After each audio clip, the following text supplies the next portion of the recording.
What is going on, everybody? Welcome into another edition of the Daily Energy Newsbeat Stand-Up here on this gorgeous Thursday, May 25th, 2023. As always, I'm your humble correspondent, Michael Tanner, coming to you from an undisclosed location here in Dallas, Texas, joined by the executive producer of the show, the purveyor of the show, and the director and publisher of the world's greatest website, EnergyNewsbeat.com, Stuart Turley. My man, how we doing today?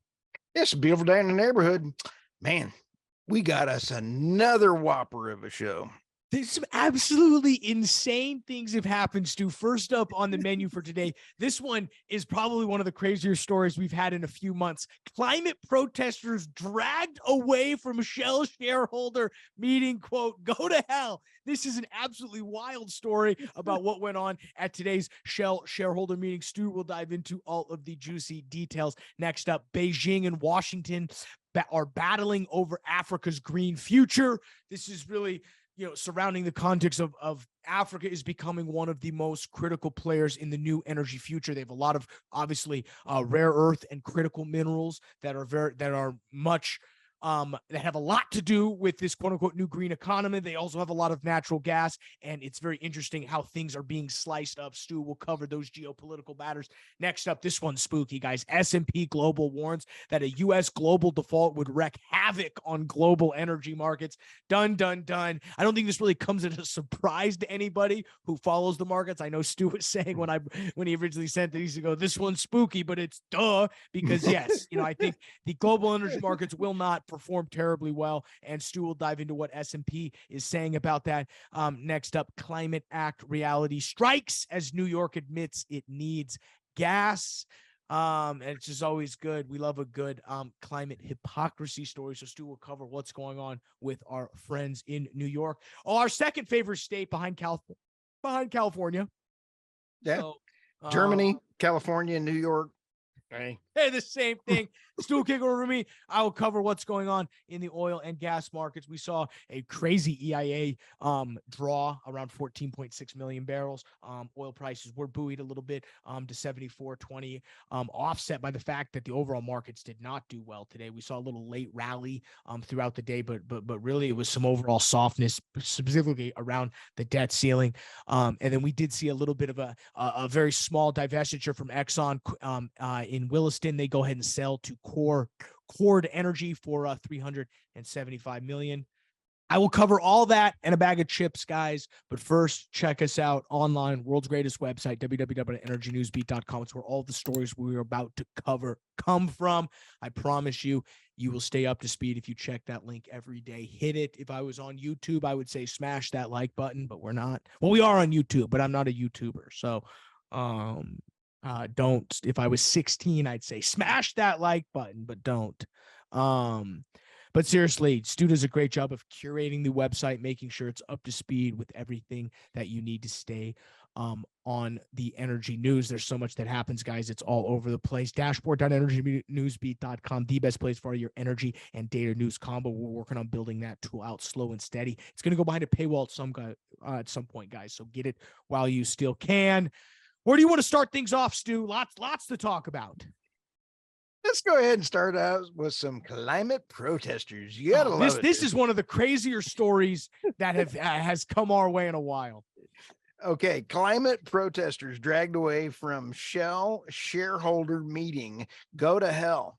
I'm sorry. This one had a video with it out of the New York Post, but I just left it out of the story because we're going to have our Mrs. Producer, fly in the pictures because they're just as funny as the video. Michael, Shell chairman Andrew McKenzie could not start the meeting for more than an hour as dozens of protesters stood up, chanting and saying, "Shut down Shell, go to hell, Shell." Hey, it's catchy at least. It is. Hey, dude. Okay, let's take a look at the first one. The first guy coming across that Mrs. Producer is going to bring up is a guy laying there looking at the camera, and he's looking at it. Michael, everybody else looks like they're being held in terrorists. But they're hostages. And then you look at this one guy going, "I'm taking a nap." I mean, how do you be a protester like that? Then you take a look. Let's go slide down Well, yeah, to. you've got like, and then you've got like Aladdin on the right, like just looks like he's took one too many edibles and is just chilling out. Like, oh, I'm yeah. here at Shell. Oh, I didn't know this is what we were doing today. Oh, no, I wonder. They just said get in the van, so I'm here. Yeah, I'm wondering how much they got paid. A banana, a cookie? I'm not sure. And then when you go to the next picture, this lady looks like she's related to a donkey. I think. I don't want to get in trouble. Shut down Shell, and she's. Can you tell if she's neighing or whinnying or I think it's neighing. I neighing? think that's the correct term. Okay. And then let's go to the next guy. He is being hauled out. He looks like just absolutely a hoot. Michael, what do you think this guy looks like he did? He did something really bad. This guy, I bet, this guy's just a pain in real life. I bet, like, to get to the point where you're going to get, I mean, it's just, that's bad. It's bad. Here he is, for our podcast listeners. He is being pulled out. They've got him by both his legs and his arms. He's literally on all fours. They're carrying him out. Oh, yeah. And none of these guys that are bouncing him are lightweights. Yeah, the taller guy in the back is smiling a little bit. He knows what's going on. He's like, this dude's insane. Yeah, he knows this picture's going viral. Yeah. I'm going to be you know exactly what he's thinking? I'm going to be on Energy Newsbeat later. Oh, yeah. Hey, if you're listening, Mr. Big Guy in the background, we want to interview you as you were tossing them out. Yeah, so, I'm sure. And then let's go to the next one here, and then we'll get to the real meat of the story. Miss Producer, can you haul in that one lady? And this one was a lot different. She's in the room itself.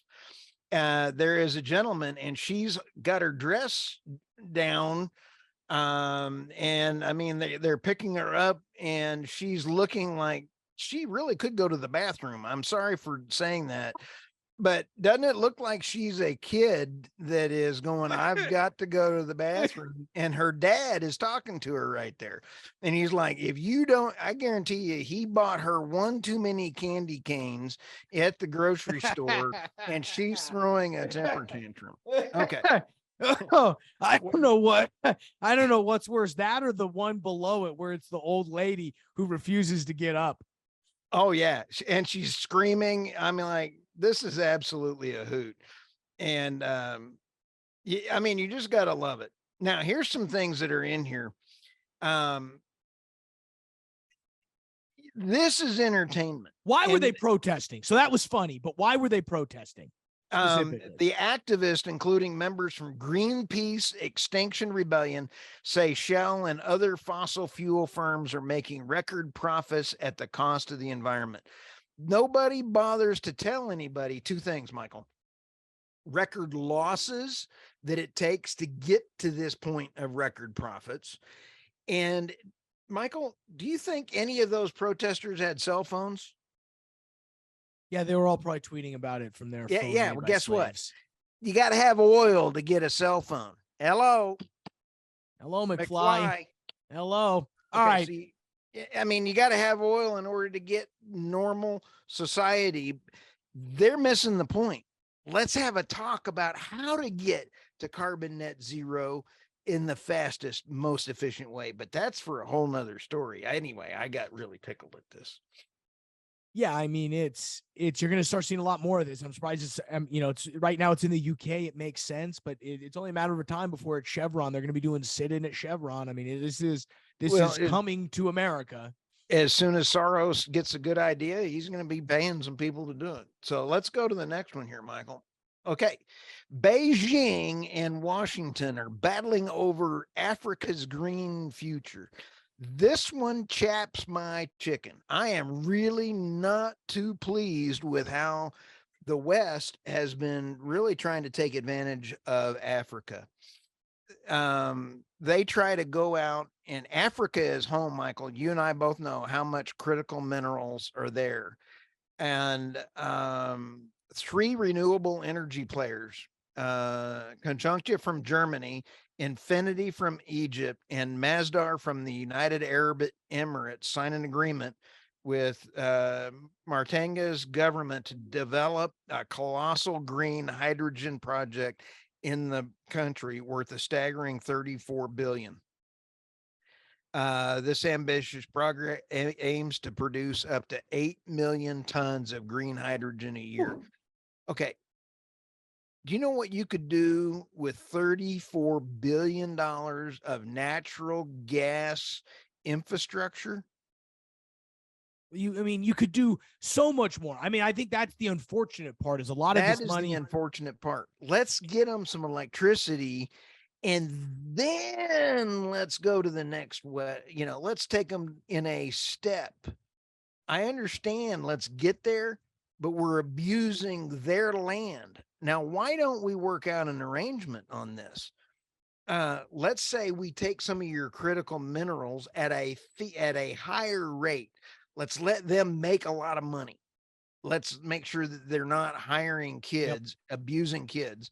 And then let's let them buy at cost or whatever, but let's treat them with respect. This is treating them unmercifully wrong, in my opinion. Yeah, I mean, as always, Africa's going to is going to take it in the drive-through. They've done it for centuries now. They've taken it in the drive-through in more ways than one. They're going to continue to take it in the drive-through on this one. And unfortunately, it should be U.S. policy to make sure that doesn't happen. But unfortunately, we're about to be the center of it.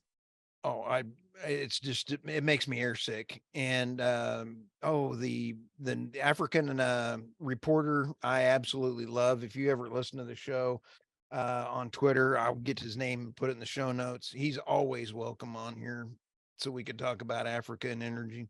Yeah, absolutely. Okay. What's next? Okay, let's go to Climate Act really strikes as New York admits it needs gas. Michael, I'm so proud of you. In the beginning of this show, you said, energy hypocrisy is real. It is. Suddenly, in order to implement the Climate Leadership and Community Protection Act, the Climate Act, Net Zero Transition, the Integration Analysis, the New York Superintendent, Systems Operator, and the New York State Reliability Council all agree that a new resource that has all the characteristics of a natural gas fired turbine, but no emissions is needed. The New York Public Service Commission has initiated a process to identify technologies that can close the gap between the capabilities of renewable energies and future systems. You know what that is? That's natural gas. But I mean, you got to read down here. Read down here. They specifically talk about the dispatchable part of why they need this. They specifically say the New York, they all agree that a new resource provides all of the services of an existing natural gas fired generating unit without the emissions is needed. Right. But if you go in and electrify everything possible and power the electric grid with zero emissions generating resources by 2040, if you pulled all the resources or carbon capture or all that other kind of stuff, yay, do it on natural gas. That's cheaper than putting in wind farms, solar panels, killing kids. It's a lot cheaper to do it that way. I mean, when New York starts telling me we need natural gas, believe them. Oh yeah. But this is going to go in one climate activist's ear and out another. Yeah, okay. No kidding. Oh, and then next one's dark. Then they're going to be at the next Shell meeting. Okay, that's it for me, man. That was a great show today. Yeah, we'll wrap it up fairly quickly, guys. Oil trades up to 74.22. That's up about about a full percentage point, maybe about 3/4 percentage point on the aggregate, mainly due to a few things. I mean, obviously we saw the overall global markets down heavy during the morning trading session, do rally a little bit in the afternoon, but things ended about 3/4 percentage point down. The dollar did finish up, which is interesting. Why does oil finish up? When we saw a 14.6 million barrel draw from the Strategic Petroleum Reserve. You can check that out, dashboard.energynewsbeat.com. You see that right there on the homepage there. And one of the larger draws and very unexpected, we saw the EIA or the API come out on Tuesday and said it was going to be somewhere in the 6 to 7 range. 14.6, huge, enough to really kind of stabilize markets, with all of what's going on globally. We just kind of talked about, default, why defaulting on our debt is going to be absolutely terrible on the global energy markets. We will continue to cover all of that. Really, the only other thing I think that happened that was interesting was Cord Energy. They went ahead and acquired a deal in the Williston Basin owned by Exxon for about $375 million. It's about 62,000 acres. 70% of that acreage is undeveloped. So to give you an idea, so here's my favorite thing. Going back to locations, Stu. Upon closure of the transaction, the Houston city-based exploration production company would have 123 net 10,000-foot equivalent locations. What are those? What are those locations? How do they classify those? I'm going to tell you. That's what I'm interested in. How do they classify them? Let's go pull up the press release. Let's pull up the press release. Did they throw a number out in the press release? Here we go. Cord Energy announces. Give me the Get the dirt, Michael. Go, Michael. Go, Michael.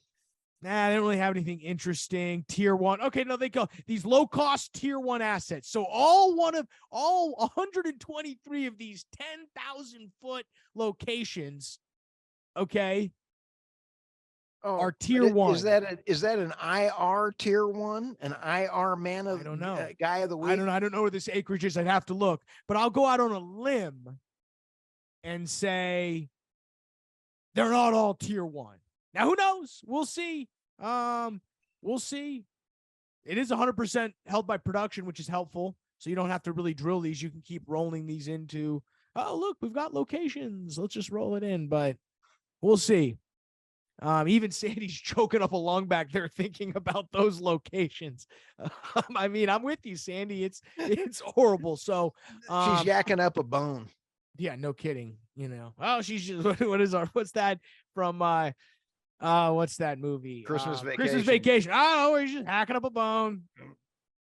Is what it is. You got anything else, Stu? It's our last show for the week. We got a weekly recap tomorrow. What should people be scared about going into the weekend? The missing tons of ammonia nitrate. The ammonium. We're still on that. Okay. I did a calculation. That is 18 Oklahoma City bombings of fertilizer that is missing. Yeah, that's scary. I'm good. Woo. I'm good. So, all right. Hey, we'll have a great one, Michael. Great job today. Yeah. Well, we appreciate you guys. We will see you on Monday. Have a great weekend. Enjoy the weekly recap tomorrow and stay strong out there. We'll see you Monday.